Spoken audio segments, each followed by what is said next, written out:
ಅಮೆರಿಕದಾಗ. ಊರು ಹುಬ್ಬಳ್ಳಿ ಹುಟ್ಟುದು ಅಷ್ಟಾಗ ದೂರ ಹುಟ್ಟಿದಿ. ನಮ್ಮಪ್ಪನ ಶಪಥ ಅಮೆರಿಕದಾಗ ಹೋಗಿ ಬಿತ್ತದು. ಹೋಗೋ ಬಡ್ತಾ ನಿಮ್ಮ ಅಪ್ಪನ ಶಪಥ ದೇಶ ಬಿಟ್ಟು ವಿದೇಶಕ್ಕೆ ಹೋಗೈತಲ್ಬಾರ್ದ. ವಿದೇಶದಾಗ ಹುಟ್ಟಿದ್ರು ಕನ್ನಡ ಮಾತ್ರ ಬಹಳ ಚಂದ ಮಾತಾಡ್ತೀವಿ. ಮಾವ ಬೆಳೆ ಅಲ್ಲಿದಾದ್ರೂ ಬೀಜ ಇಲ್ಲಿದಲ್ಲನ. ಬಿಡು ಬಿಡು ಬಿಡು ತಿಳಿಲಾರ್ದ ಮಾತಾಡ. ಏನ್ರಿ ಇವನು ಬೀಜದ ಬಗ್ಗೆ ಮಾತಾಡ್ತಾನೆ. ನಾನ್ ಸೆನ್ಸ್. ಅದ್ ಯಾವ್ದಾರ ಸಣ್ಣ ಆಗ್ಲಿ ಏನಾರಾಗಲಿ ನಾನೇನು ಕೇಳ್ತಿಲ್ಲ. ಹೋಗಿ ನಿಮ್ಮ ಅಪ್ಪನ ಕೇಳು.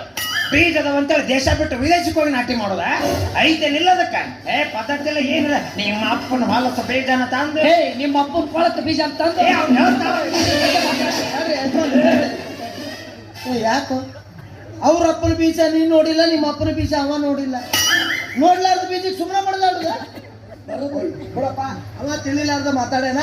ಅವನ ಪರವಾಗಿ ನಾನು ನಿನ್ನ ಹತ್ರ ಕ್ಷಮೆ ಕೇಳ್ತೀನಿ. ಹೋಗ್ಲಿ ಬಿಡು ಯಜಮಾನ, ನೀ ದೊಡ್ಡವ ಹಂಗೆಲ್ಲ ಕ್ಷಮೆ ಕೇಳಬಾರ್ದು. ಕೈ ತೆಗಿಲೆ ಬೋಸುಡಿಕೆ ಅಡ್ಡವಂತೇಳಿ ಸೀದಾ ಹಗಲ ಮ್ಯಾಗ ಕೈ ಹಾಕ್ತಾರ. ನೋಡ್ರಿ ಬಾಜು ಯಾರು ನಿಂತ್ರ ಕೈ ಹಿಂಗ್ ಹೋಗೇ ಬಿಡ್ತೈತ. ಅದು ಅಕಸ್ಮಾತ್ ಒಂದು ಹೆಣ್ಣು ಕತ್ತಿ ನಿಂತಿದ್ರ ಅದ ಕೈ ಎಲ್ಲ ಹೋಗಲ್ಲ, ಸೀದಾ ಕಾಲ ಹಾಕ್ತೀವಿ.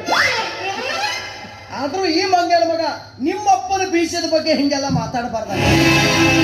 ಯಜಮಾನ ಹೋಗ್ಲಿ ಬಿಡು, ಬೀಜ ಹಾಕಿದವನ ವಿಚಾರ ಮಾಡಿಲ್ಲ, ನೀ ಯಾಕೆ ವಿಚಾರ ಮಾಡಕತ್ತಿ? ಅದಂಗಿಲ್ಲ ನಾನು. ಅದು ನಿಮ್ಮ ಅಪ್ಪನ ಬೀಜ, ಅವನು ವೈಯಕ್ತಿಕ ವಿಷಯ.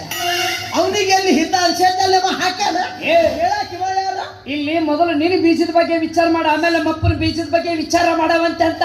ನಾ ಜಾಗ ನೋಡಿ ಬೀಜ ಹಾಕಿನ ಮಗ, ಅದಕ್ಕ ಇಂಥ ಫಿಗರ್ ಉದ್ರಿ. ಮತ್ ನಮ್ಮಪ್ಪನ ಜಾಗ ನೋಡ್ಲಾರ್ದ ಬೀಜ ಹಾಕ್ಯಾನ. ನನಗೆ ಬೀಜಕ್ಕೆ ಬೆಂಕಿ ಹಚ್ಚದಕ್ಕ ಏನ್ ಮಾತಾಡ್ತೀವಿ ಅಪ್ಪಾಜಿ? ಬೀಜಕ್ಕೆ ಬೆಂಕಿ ಹಚ್ಚಿದ್ರೆ ನೀ ಹೆಂಗ್ ಹುಡ್ತೈತಿ? ಮಾವ ಬಾರು ಇಲ್ಲಿ. ಇವನ್ ಕೈಯಾಗ ಏನಾರ ಕೊಡು, ಇವಾಗ ಪೀಡಿಸ್ಕೊಂಡು